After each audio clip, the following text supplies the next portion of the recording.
বাইজিদকে বলে, বাইজিদ বলো ওই গাছ কোন গাছ? যেই গাছের মধ্যে 12টি ডাল হবে, প্রত্যেকটা ডালের মধ্যে 30টা করে শাখা থাকবে। কথা বুঝতেছেন আপনারা? ওই গাছ কোন গাছ? যে গাছের মধ্যে 12টি ডাল হবে আর প্রত্যেকটি ডালের মধ্যে 30টা করে শাখা হবে আর প্রত্যেকটা শাখার মধ্যে 5টি করে পাতা থাকবে।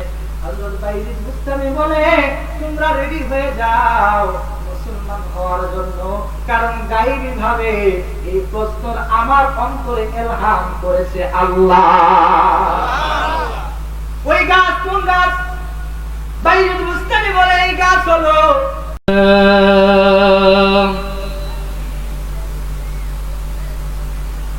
الصلاة والسلام عليك يا رسول الله.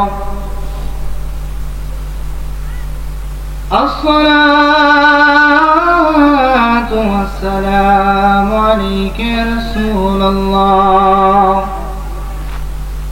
الصلاة والسلام عليك يا حبيب الله. الصلاة والسلام عليك يا شافي المذنبين. السلام عليك يا رحمة للعالمين. সবাই তো আমার সাথে মহব্বতে জবান খুলে বলেন, আউযু বিল্লাহি মিন। এটা কি আপনারা জবান খুললেন? আমি যদি মাইক ছাড়া বলি শেষ পর্যন্ত আমার আওয়াজ যাবে না? আপনারা এতগুলো মানুষ বললেন, একটু আওয়াজ বললেন, একটু জবান খুলে মহব্বতে বলেন, আউযু বিল্লাহি মিনাশ শাইতানির। এটা কি কোনো আশিকের রাসূলের আওয়াজ? নবী প্রেমিকদের আওয়াজ এতটুকু না। নবী প্রেমিকরা এমন আওয়াজ দিবে, মদিনার কামলিওয়ালা নবী রওজা পাকে বসে সে আওয়াজ শুনতে পাবে। একটু জবান খুলে বলেন, আউযু বিল্লাহি মিনাশ শাইতানির রাজীম। বিসমিল্লাহির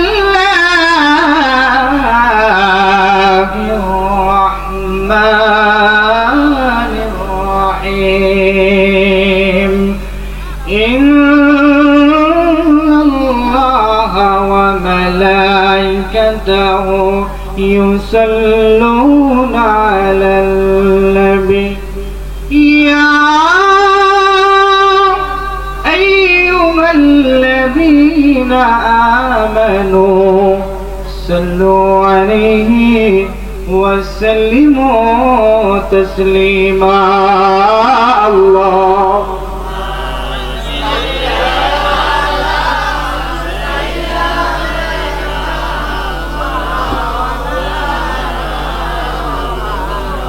الله وعلى آل سيدنا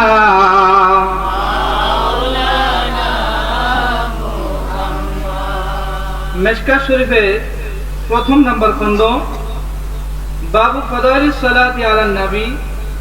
মিশকাত শরীফের তৃতীয় নম্বর খণ্ড, আশ-শিফা বিতারিফি হুকুকিল মুস্তাফার দ্বিতীয় নম্বর খণ্ডে রাসূল পাক সাল্লাল্লাহু আলাইহি ওয়াসাল্লাম বলেন, কেউ যদি রাসূলের মহব্বতে একবার দুরূদ শরীফ পাঠ করে, আল্লাহ রাব্বুল আলামিন ওই ব্যক্তির 10টি গুনাহ মাফ করেন। সুবহানাল্লাহ। আমার রাসূল বলেন, শুধু তাই নয়, কেউ যদি আমি রাসূলের উপরে একবার দুরূদ পাঠ করে, আল্লাহ 10টা গুনাহ মাফ করেন, সাথে ওই বান্দাকে আল্লাহ 10টি নেকি দান করেন। শুধু তাই নয়, আমার রাসূল বলেন, রুফিআ লাহু 10 দারাজাত, আল্লাহ পাক জান্নাতের মধ্যে ওই ব্যক্তির জন্য 10টা মর্যাদা বাড়ায়।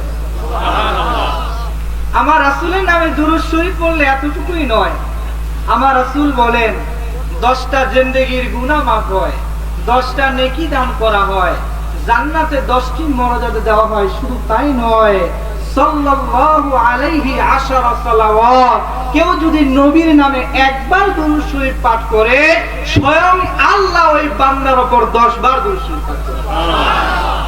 শুধু দুরূদ শরীফ এতটুকুই নয়, আর শিফা বিতারিফি হুকুকিল মুস্তাফা 2 নাম্বার খণ্ডে এখানে বর্ণনা করা হচ্ছে, আমার রাসূল পাক সাল্লাল্লাহু আলাইহি ওয়াসাল্লাম বলেন, as-salatu আলান নবী আমহাকুল যুনুবি মিনাল মাইল বারিদ লিন-নার। ঠান্ডা পানি দিলে যেমন আগুন নিভে যায়, ঠিক এমনি ভাবে দুরূদ শরীফ পড়লে আল্লাহ বান্দার জিন্দেগীর সব গুনাহগুলি মাফ করে দেন। এই জন্য একটু জবান খুলে বলেন আল্লাহুম্মা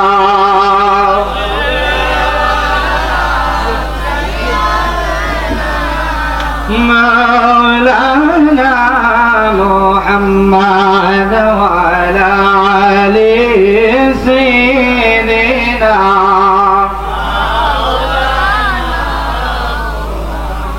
মা আমিনার কোলে দেখো চাঁদ উঠেছে, মা আমিনার কোলে দেখো চাঁদ উঠেছে, আল্লাহ তাআলা রহমতেরই সে বলেন, আল্লাহ তাআলা রহমতেরই সে বলেন, মা আমিনার কোলে দেখো চাঁদ উঠেছে, আল্লাহ তাআলা রহমতেরই দুয়ার খুলেছে, বলেন আল্লাহ তাআলা সে আল্লাহুম্মা সাল্লি আলা মাওলানা মুহাম্মাদ ওয়া আলা আলি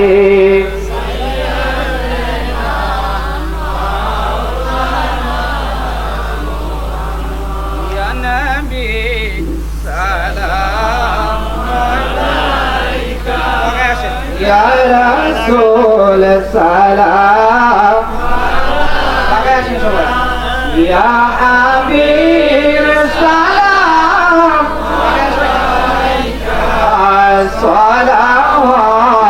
সালাওয়াতুল্লাহ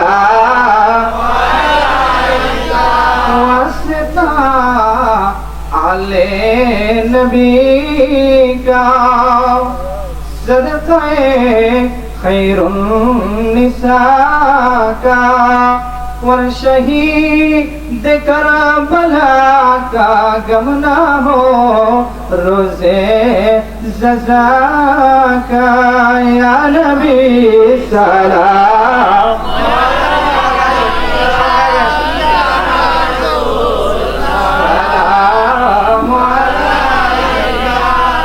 या हबीब सलाम अलैका सलाम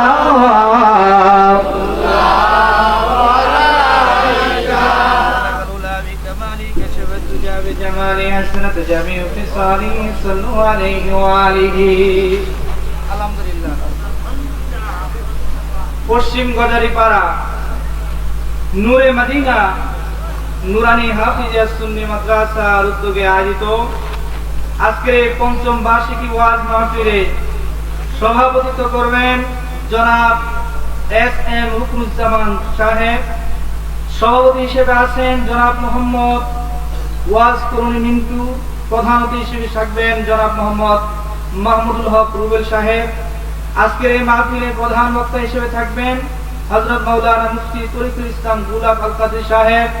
দ্বিতীয় বক্তা হিসেবে আছেন আমার শ্রদ্ধেয় ভাই হযরত মাওলানা কারি মুফতি আমিনুল ইসলাম শেরপুরি সাহেব সহ উপস্থিত যত অতিথিবৃন্দ আছেন, আমার সম্মুখে যত মুরব্বিয়ানে ইসলাম, যুবক ভাইয়েরা, পর্দার আড়ালের মা ও বোনেরা, সবার প্রতি আন্তরিক মুবারকবাদ সালাম। আসসালামু আলাইকুম ওয়া রাহমাতুল্লাহ। আপনারা অনেক দূর থেকে আসছেন। আমার মনে হইতেছে এত দূর থেকে আসার কারণে আপনারা এত ক্লান্ত হয়ে গেছে যে মনে হইতেছে মুখে আওয়াজ করার মতো শক্তিটুকু আমাদের নাই। একটু জোরে সরে বলেন আলহামদুলিল্লাহ, একটু চিৎকার দিয়ে বলেন আল্লাহু আকবার। ইয়া রাসূলুল্লাহ, রাসূল আমরা চাই কি চাই না? নবীর মহব্বত চাই কি চাই না? নবীর ভালোবাসা দরকার আছে কি নাই? আউলিয়া কেরামের মহব্বত দরকার আছে কি নাই? সুন্নি মাদ্রাসার প্রয়োজন আছে কি নাই? আলহামদুলিল্লাহ বলুন আলহামদুলিল্লাহ। সম্মানিত হাজিরিন, আমি ভূমিকা না নিয়ে শুধু মূল কথা আমি আপনাদের সামনে শেয়ার করি। অনেক আলেম দ্বীন আছেন, তারা কথা বলবেন, আমি একটু মূল কথা আমি আপনাদের শোনাই। আমি পবিত্র কালামুল্লাহ শরীফ খুলে আমি দেখেছি আল্লাহ রাব্বুল আলামিন এমন 10টি প্রাণীর কথা কুরআনের মধ্যে তিনি উল্লেখ করেছেন, যারা মানুষ না হওয়া সত্ত্বেও আল্লাহ পাক এই 10টি প্রাণীকে বিনা হিসেবে জান্নাত দেন। তারা মানুষ না হওয়া সত্ত্বেও আল্লাহ পাক এমন 10টি প্রাণীর কথা উল্লেখ করেছেন কুরআনে, এছাড়া আরো আছে হাদিসে। 10টি প্রাণীর কথা কুরআনে উল্লেখ করেছেন, যারা মানুষ না হওয়া সত্ত্বেও আল্লাহ পাক বিনা হিসেবে তাদেরকে নিজ কুদরতি হাতে জান্নাতে প্রবেশ করেন। এর মধ্যে একটা হলো ইব্রাহিম আলাইহিস সালাতু ওয়াস সালাম একটা গরুর বাছুর জবাই করেছিলেন। আরেকটা ইসমাঈল আলাইহিস সালাতু ওয়াস সালামের পরিবর্তে দুম্বা জবাই করেছিলেন। আরেকটা হযরত রাসূল পাকের কদমের নিচে যে বুরাক ছিল, আল্লাহ পাক সেই বুরাককে জান্নাত দান করবেন। আসহাবে কাহাফে আল্লাহর ওলিদেরকে 309 বছর যে কুকুর পাহারা দিয়েছিলেন, আল্লাহ পাক সেই কুকুরকেও জান্নাত দান করবেন। এরকম ভাবে 10টা প্রাণীর মধ্যে আরেকটা প্রাণী হলো হযরতে ইউনূস আলাইহিস সালাতু ওয়াস সালাম, যে মাছের পেটে ছিলেন, আল্লাহ রাব্বুল আলামিন সেই মাছকে বিনা হিসেবে জান্নাত দান করেন। জিজ্ঞাসা করলাম, আল্লাহ দুনিয়ার মধ্যে এত বড় বড় মাছ থাকা সত্ত্বেও, এত দামি দামি মাছ থাকা সত্ত্বেও, এত সুন্দর সুন্দর মাছ থাকা সত্ত্বেও, এত বড় বড় মাছ, দামি দামি মাছ, এগুলো মাছকে আপনি জান্নাত দিবেন না? নবী ইব্রাহিম, নবী ইউনূস আলাইহিস সালাতু ওয়াস সালাম যে মাছের পেটে ছিলেন, আপনি কেন শুধু সেই মাছকে জান্নাত দান করবেন? আমার আল্লাহ জানেন অনেক বড় বড় মাছ, অনেক সুন্দর সুন্দর মাছ, অনেক দামি দামি মাছ থাকা সত্ত্বেও আমি ইউনূস নবী যে মাছের পেটে ছিলেন সেটাকে জান্নাত এ কারণেই দান করব, নবী ইউনূস 40 দিন তার পেটে থাকার কারণে নবী ইউনূস আলাইহিস সালাতু ওয়াস সালামের শরীরের সাথে মাছের শরীর লেগেছে, আর নবীর শরীরের সাথে শরীর লাগার কারণে আমি আল্লাহ ওই মাছকে বিনা হিসেবে জান্নাত দান করব। সাল্লাল্লাহু আলা মুহাম্মাদ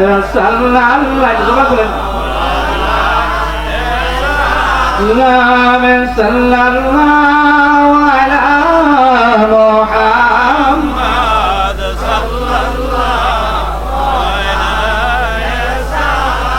সুবহানাল্লাহ ওয়ালহামদুলিল্লাহ লা ইলাহা ইল্লাল্লাহ সুবহানাল্লাহ ওয়ালহামদুলিল্লাহ লা ইলাহা ইল্লাল্লাহ সুবহানাল্লাহ ওয়ালহামদুলিল্লাহ লা ইলাহা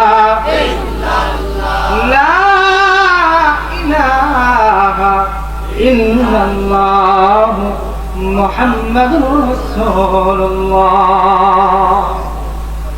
একটু খেয়াল করে আল্লাহ পাক বলতেছেন, এত মাছের মধ্যে থেকে ওই মাছকে আমি জান্নাত দান করব, যে মাছের পেটে হযরত ইউনূস নবী ছিলেন।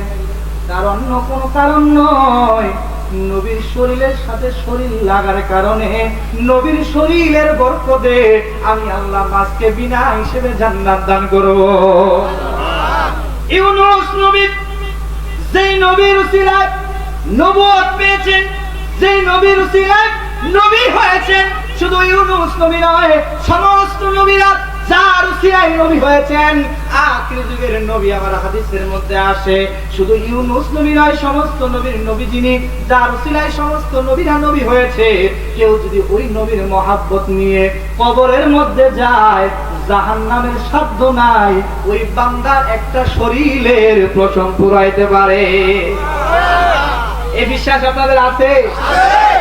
আমার নবীর কত মর্যাদা, কত সম্মান, একটু খেয়াল করে দেখেন। তাফসীরে জালালাইন যদি খুলে দেখেন, 403 নম্বর পৃষ্ঠায় একটা হাদিস আপনারা হাসিয়ার মধ্যে 6 নম্বর হাসিয়া একটা হাদিস আপনারা পাবেন। আল্লাহ রাব্বুল আলামিন বলতেছেন, সারা পৃথিবী পরিচালনা করার জন্য আমি রব্বুল আলামিন 4 জন ব্যক্তিকে দায়িত্ব দিয়েছিলাম। এর মধ্যে থেকে 2 জন ছিল কাফের, একজন ছিল আল্লাহর ওলি, আরেকজন ছিল একজন নবী। আমি রব্বুল আলামিন সারা পৃথিবী পরিচালনার জন্য 4 জনকে দায়িত্ব দিয়েছি। এই 4 জনের মধ্যে যে 2 জনকে আমি দায়িত্ব দিয়েছি, একজন হলো বখতেনাসার, আরেকজন হলো নমরুদ।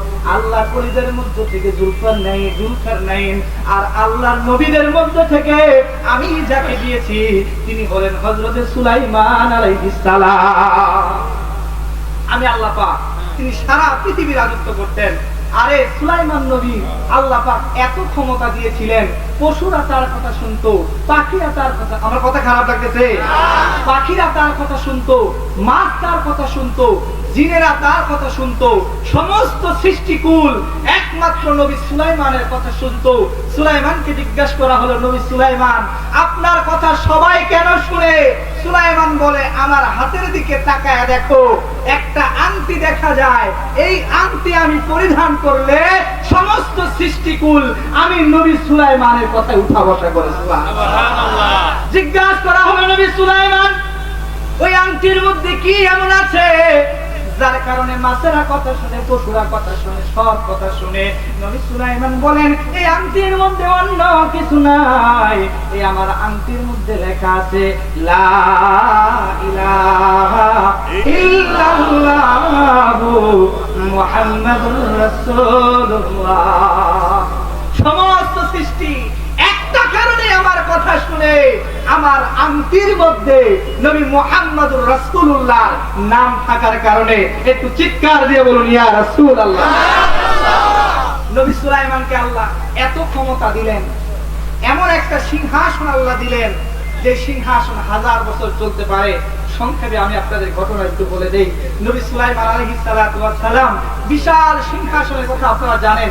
তিনি চলতে শুরু করলেন, পূর্ব দিকে যাচ্ছেন, রাস্তার মধ্যে তিনি থেমে গেলেন, বলতেছেন, উজির এই জায়গার মধ্যে আমার যে বিশাল সিংহাসন আছে, এই সিংহাসন একটু নামাও।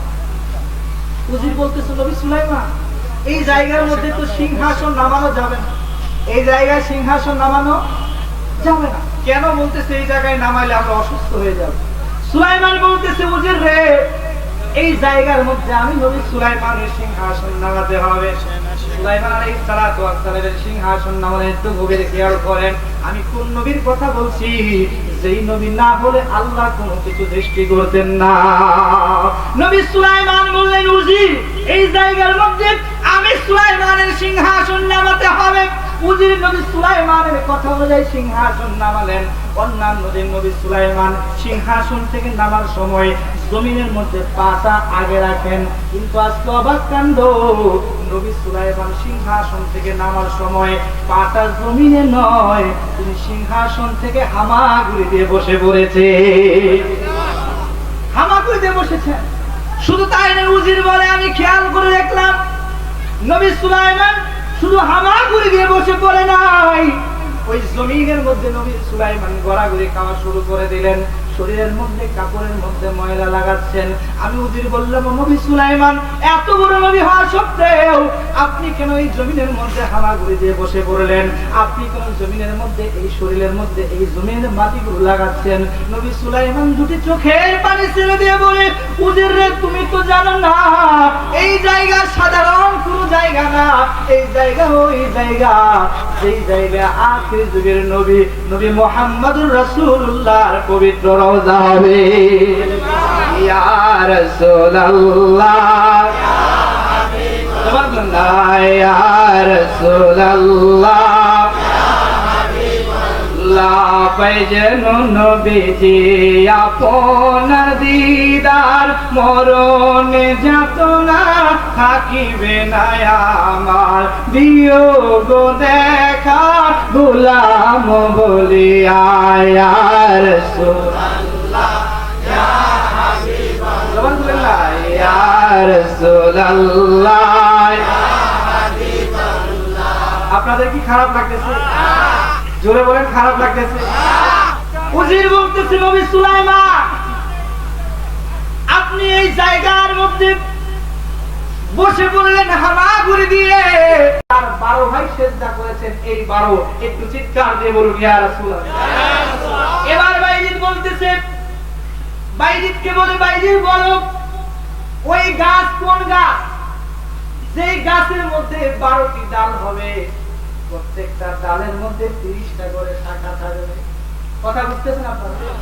ওই গাছ কোন গাছ? যে গাছের মধ্যে 12টি ডাল হবে আর প্রত্যেকটি ডালের মধ্যে 30টা করে শাখা হবে, আর প্রত্যেকটা শাখার মধ্যে 5টি করে পাতা থাকবে। হযরত বাইজিদ বুস্তামি বলে তোমরা রেডি হয়ে যাও মুসলমান হওয়ার জন্য, কারণ গায়বী ভাবে এই প্রশ্ন আমার অন্তরে ইলহাম করেছে আল্লাহ। ওই গাছ কোন গাছ? বাইজিদ বুস্তামি বলে এই গাছ হলো বছর নামের গাছ। এই গাছের মধ্যে 12টা মাস আছে, প্রত্যেকটা মাসের মধ্যে 30টা করে দিন আছে, আর প্রত্যেকটা দিনে আল্লাহ পাক মুসলমানদের উপর 5 ওয়াক্ত নামাজ ফরজ করে দিয়েছে। আমরা নামাজের খবর রাখি না, হিন্দুরা নামাজের খবর রাখে।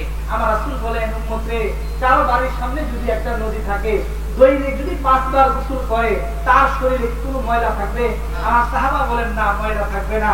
আমার রাসূল বলেন এমনি হবে কেউ যদি দৈনিক 5 ওয়াক্ত নামাজকে আদায় করে ওই শরীরে যেমন ময়লা থাকবে না, ঠিক এমনি ভাবে 5 ওয়াক্ত নামাজ পড়লে ওই বান্দার আমলনামায় কোনো গুনাহ থাকবে না। একজন নবী আসিল গো সোনার মদিনা, একজন নবী একজন নবী আসিল গো সোনার মদিনা, হায়রে যার প্রেমেতে মজনু রূপে খুদে রাব্বানা, একজন নবী আসিল গো সোনার মদিনা, একজন নবী আসিল গো সোনার মদিনা।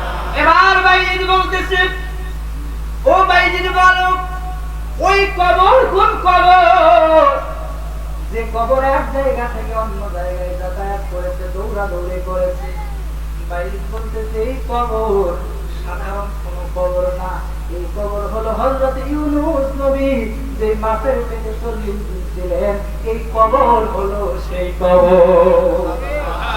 এবার বলতেছে বাইজিদ বলো ওই জায়গা কোন জায়গা যেখানে জীবনে একবার সূর্যের আলো পৌঁছেছে, কিয়ামত পর্যন্ত যাবে না?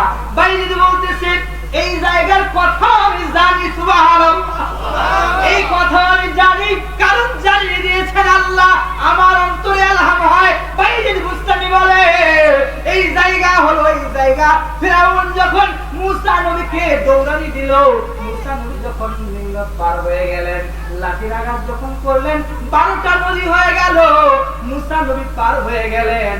ওই সময় সমুদ্রের মধ্যে রাস্তার মধ্যে সূর্যের আলো চলতেছে, কিয়ামত পর্যন্ত সেখানে সূর্যের আলো যাবে না। সব উত্তর দিয়ে দিলেন। এবার বাইজিদ বুস্তামি বলতেছেন পাদ্রী রে এতগুলো প্রশ্ন করলাম, সব প্রশ্নের উত্তর দিয়ে দিলাম, এবার আমার একটা প্রশ্ন, এই প্রশ্নের উত্তর আমাকে দিতে হবে। ও পাদ্রী বলো ওই চাবি কোন চাবি? খারাপ লাগতেছে? ওই চাবি কোন চাবি? যেই চাবি আসমানের দরজা খুলে দেয়, সুবহানাল্লাহ। ওই চাবি কোন চাবি বাইজিদ বলে? ওই চাবি কোন চাবি? যেই চাবি আসমানের দরজা খুলে দেয়। এবং ওই চাবি কোন চাবি? যেই চাবি জান্নাতের দরজা খুলে দেয়। পাদ্রী চুপ হয়ে গেছে, একটা কথা বলে। হিন্দুরা বলতেছে 12,000 হিন্দু। ও পাদ্রী এতদিন দুধ কলা দিলাম, ফাঁসি দিলাম, মাথা দিলাম, বলি দিলাম, রাম রাম সীতা সীতা কৃষ্ণ কৃষ্ণ হরে হরে বলে তোমাকে ভক্তি পূজা করলাম, এত দুধ কলা খাওয়াইলাম, এত বছর তুমি আমাদের খাবার খাইলা, এতগুলো প্রশ্ন তুমি বাইজিত্তি করলা, সব উত্তর দিল, একটা প্রশ্নের উত্তর তুমি দিতে পারতেছো না। এই পাত্রী বলতেছে, হিন্দুরা শোনো, এই একটা প্রশ্নের উত্তর যদি আমি দেই তাহলে আমার দেহের মধ্যে গরম থাকবে না। হিন্দুরা বলতে টেনশন করিও না, হয়তো আজকে আমরা সত্যের সন্ধান পেয়ে যাব, সত্যবাদী আমরা হয়ে যাব, তুমি বলো নির্দ্বিধায়, কেউ ক্ষতি করবে না। পাদ্রী বলতেছে, তবে শোনো, ওই আসমানের চাবি, যে চাবি আসমানের দরজা খুলে দেয়, যে চাবি জান্নাতের দরজা খুলে দেয়, ওই চাবির নাম হলো লা ইলাহা ইল্লাল্লাহু মুহাম্মাদুর রাসূলুল্লাহ সাল্লাল্লাহু আলাইহি ওয়াসাল্লাম। হিন্দুরা বলে, ও পাদ্রী, এটাই যদি আসমানের দরজা খুলে দেয়, এই চাবি যদি জান্নাতের দরজা খুলে দেয়, আজ থেকে তওবা করলাম, আমরা আর হিন্দুদের মন্দিরে আসবো না। বাইজি, তোমার হাত মুবারকটা দাও, তোমার হাতে আমরা কালেমা পড়ে 12,000 হিন্দু মুসলমান হয়ে গেলাম। তাহলে আল্লাহ ওলিরা যুগে যুগে ইসলাম প্রচার করেছে, এই বাংলার জমিনেও যারা ইসলামের দাওয়াত নিয়ে এসেছিলেন আজ থেকে 650 বছর আগে, তারা আর কোন মোল্লা মুন্সি নয়, তারা ছিল আল্লাহর ওলি। চিৎকার দিয়ে বলেন ঠিক কিনা? এই বাংলার জমিন আজ থেকে যারা পূর্বপুরুষ খুঁজে দেখেন, সকলের পূর্বপুরুষ হিন্দু হবে। এই আল্লাহর ওলিরাই এই বাংলার জমিন ইসলাম কায়েম করেছে। শাহজালাল, শাহপরান সেই ইয়ামান থেকে এসে এই সুদূর বাংলাদেশে ইসলাম কায়েম করেছেন। খাজা মাইনুদ্দিন আজমিরে বসে এক রাত্রে 90 লক্ষ হিন্দু মুসলমান করেছে। আজকে জরিপে দেখা যায় সারা বিশ্বের মধ্যে 2 কোটি আলেম আছে। কত কোটি? আমার কথা আপনাদের বিরক্তি লাগতেছে? 2 কোটি আলেম আছে, এর মধ্যে বাংলাদেশে 60 লক্ষ আলেম। কত লক্ষ আলেম? 60 লক্ষ আলেম। প্রত্যেকদিন নামাজের পরে বয়ান করতেছে, কিতাব লিখতেছে, কেউ গাড়ি নিয়ে দৌড়াইতেছে, বিভিন্ন জায়গায় ওয়াজ মাহফিল হইতেছে। 60 লক্ষ আলেম 365 দিন হাজার হাজার কাজ করে মানুষকে ধর্মের দিকে নিয়ে আসার চেষ্টা করে, কিন্তু 1 বছর পরে দেখবেন 60,000 আলেম চেষ্টা করে 6 জন হিন্দু মুসলমান বানাইতে পারে? পারে? আর আল্লাহর ওলি খাজা মাইনুদ্দিন এক রাত্রে একসাথে এক বৈঠকে 90 লক্ষ হিন্দু মুসলমান করেছে। সুবহানাল্লাহ। তাহলে আল্লাহর ওলিদের পাওয়ার দিয়েছেন কে? জোরে বলেন কে? আল্লাহ। সুতরাং আল্লাহর ওলিদের বিরোধিতা করলে আমাদের কোনো আল্লাহর ওলিদের কোনো লজ আছে? বর্তমান সময়ে নবীর বিরোধিতা করে না? করে কি করে না? বর্তমান ওয়াজ মাহফিল হইতেছে, ওয়াজ মাহফিলের মধ্যে রাসূলের বিরোধিতা, বলে আমার রাসূল তো এমন, রাসূল কথা বললে মুখে দুর্গন্ধ আসতো। তো জোরে বলেন না? মা আমেনার স্বামী চলে গেছে, গর্ভের মধ্যে আমার রাসূলের পাক। মা আমেনা রাস্তা দিয়ে যায়, মক্কার মানুষ বলে, ও আব্দুল মুত্তালিব, তোমার না ছেলে মারা গেছে, কিন্তু তোমার পুত্রবধূ আমেনা শরীরের মধ্যে সুগন্ধি ব্যবহার করে কেন? স্বামী মারা গেলে 1 বছর তো সুগন্ধি ব্যবহার করা যায়। এলাকার মানুষ বলে, পাড়া প্রতিবেশী বলে, ও আব্দুল মুত্তালিব, তোমার পুত্রবধূ কেন সুগন্ধি ব্যবহার করে? মানুষরা তার পাশে লাইন ধরে দাঁড়ায় থাকে, মানুষটা তার দেখার জন্য বেকুল হয়ে যায়। সুন্দরী একটা রমণী, কেন সুগন্ধি, খুশবু, সুগন্ধি বুঝেনি, আতর কেন ব্যবহার করে? শুধু এই আতর মক্কা মদিনার আতর না, এই আতর তো দূর দেশের আনা, মক্কা মদিনায় এই আতর পাওয়া যায় না। আমার রাসূলের পাকের দাবি গোসলখানায় প্রবেশ করেছেন, মা আমেনা গোসলখানা থেকে বের হয়েছেন, দেখতেছেন শুধু আতরের গ্রাম নয়, মনে হইতেছে বালতি গুজায় আতর গোসলখানায় ঢেলে দেওয়া হয়েছে। আমেনাকে বললেন, আমেনা মারে, তুমি কেন সুগন্ধি ব্যবহার করো? মা আমেনা বলেন, যেদিন হতে আমার গর্ভে আমার সন্তান এসেছে সেদিন শুধু আমার শরীর নয় আমার কাপড় পর্যন্ত শুকরান হয়ে গেছে। নবীর রহমতে আলো নূরে মুজাসসাম, নবীর রহমতে সাহাবীরা আতর লাগায় কাম বলেন, সাহাবীরা আতর লাগায় কাম। নবীর রহমতে আলম নবী নূরে মুজাসসাম, সাহাবীরা আতর লাগায়।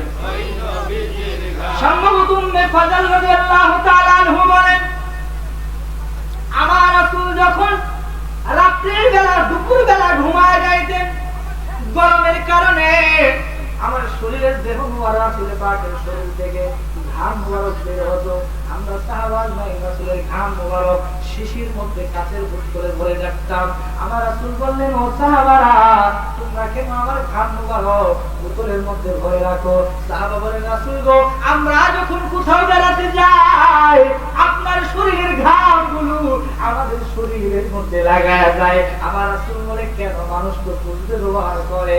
সাহাবারা বলেন, নবী গো আপনার শরীরের ঘাম যখন শরীরে লাগায় খোদার কসম সমস্ত পৃথিবীর যত সুগন্ধি শুধু চাই নয় জান্নাতের মেশকে আম্বরের চেয়ে আপনার শরীরের ঘামের ঘ্রাণ সবচেয়ে বেশি।